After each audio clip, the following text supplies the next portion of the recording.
The Roman Empire wasn't just built on brute force, it was built on strategy, discipline, and an almost terrifying level of ruthlessness. Their military didn't just fight wars, they engineered victories. From brutal punishments to groundbreaking tactics, these were the most genius and ruthless war strategies that made Rome an unstoppable force. Rome didn't always have the strongest army.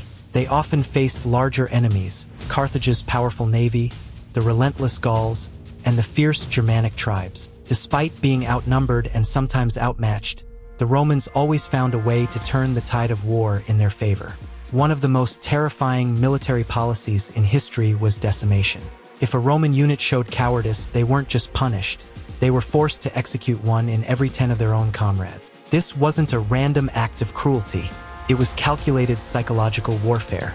Soldiers fought harder because they knew that fear of the enemy was nothing compared to fear of their own commanders. In 71 BC, after a humiliating retreat against Spartacus' rebel army, the Roman general Crassus restored discipline with decimation. The result? His troops fought like their lives depended on it, because they did. Spartacus' rebellion was crushed. Rome was never a naval superpower until they faced the mighty Carthaginian fleet in the First Punic War. Their ships were slower and less maneuverable, but they changed the rules of naval warfare with the corvus. This massive boarding bridge had a deadly spike that latched onto enemy ships. Instead of fighting at sea, Roman soldiers turned every battle into land combat, where they excelled. The Battle of Mylae in 260 BC proved its effectiveness. Rome, a land power, humiliated the superior Carthaginian navy, securing dominance over the Mediterranean. In 52 BC, Julius Caesar faced one of his greatest challenges at Alesia. The Gallic leader Vercingetorix was trapped inside the city, but a massive Gallic relief force was on its way. Outnumbered and surrounded, Caesar built two walls, one to keep Vercingetorix trapped inside, another to keep the reinforcements out. The double fortification strategy was pure military genius. The besieged Gauls starved, while the reinforcements were cut down outside. When the battle ended, Rome had crushed the Gallic resistance, securing Caesar's place in history. Not every Roman victory came from battle. Some of their greatest conquests were won before the first sword was drawn. Rome mastered the art of divide and conquer, turning enemies against each other before striking. The conquest of Britain is a perfect example. Instead of fighting all the tribes at once, Rome formed alliances with some and used them to defeat the stronger ones. Julius Caesar allied with the Trinovans to take down their rivals, the Catavellani. Later, under Emperor Claudius, Rome continued exploiting tribal rivalries until Britain was fully under their control. Rome's war strategies were bold, brutal, and brilliantly effective. Whether through fear, innovation, or manipulation, they found a way to win every time. These weren't just battles, they were blueprints for empire building. And that's why, even centuries later, the Roman war machine remains legendary.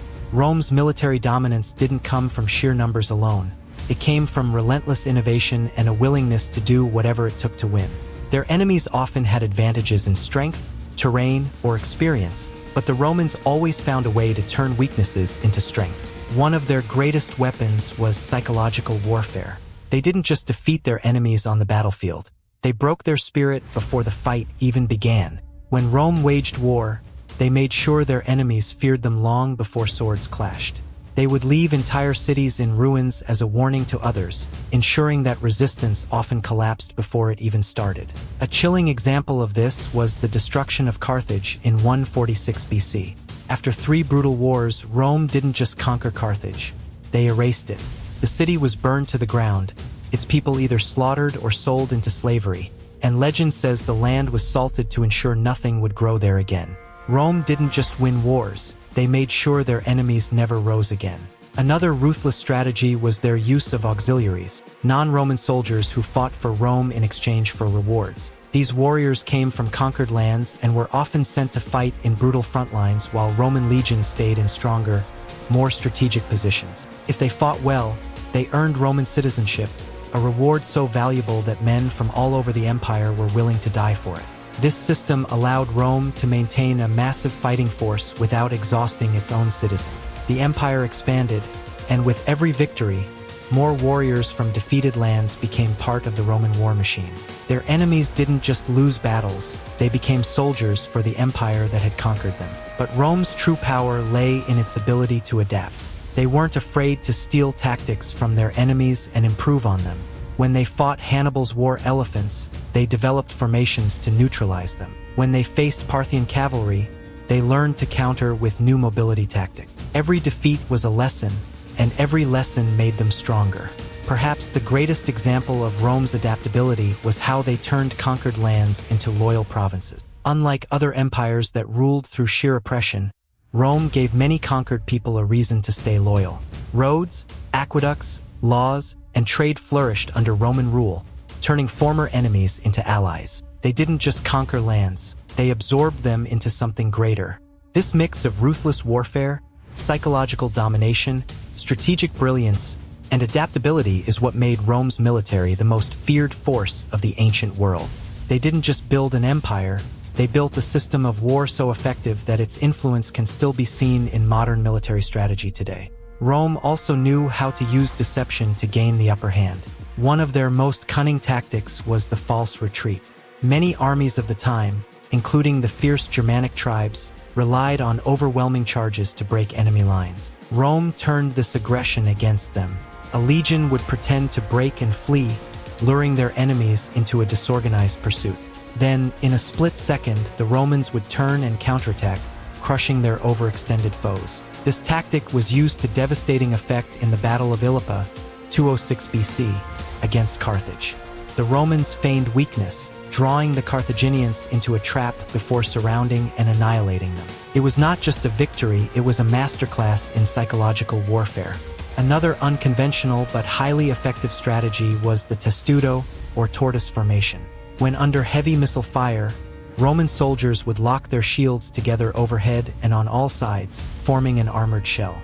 This allowed them to advance steadily, even under relentless enemy volleys. It was nearly impervious to arrows, javelins, and stones, making it one of the most effective battlefield formations ever devised. The testudo wasn't just a defensive strategy, it was a symbol of Roman discipline. Every soldier had to trust the man beside him completely.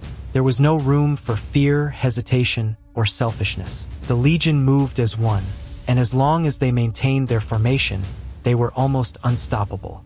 But Rome's military genius extended beyond the battlefield. They mastered the art of logistics, ensuring that their armies could march farther, fight longer, and survive in hostile territories better than any other force of their time. They built roads across the empire, allowing legions to move with unparalleled speed. They developed advanced supply lines, ensuring their soldiers were well-fed and equipped, even deep in enemy territory. Perhaps most impressively, they established military colonies in newly conquered lands. These were not just forts, they were the seeds of Roman civilization, ensuring that the empire's influence spread long after the battles were won. Retired soldiers were given land in these colonies, creating a permanent Roman presence that would hold the region for generations. This combination of discipline, deception, formation tactics, logistics, and colonization made Rome's military a force unlike any the world had ever seen. They didn't just win wars, they reshaped entire civilizations. Their strategies ensured that Rome would not just conquer, but endure. And that is why, even centuries after the fall of the empire, the world still studies the way Rome waged war. It was more than fighting, it was calculated domination, and no empire before or after has ever done it quite like Rome.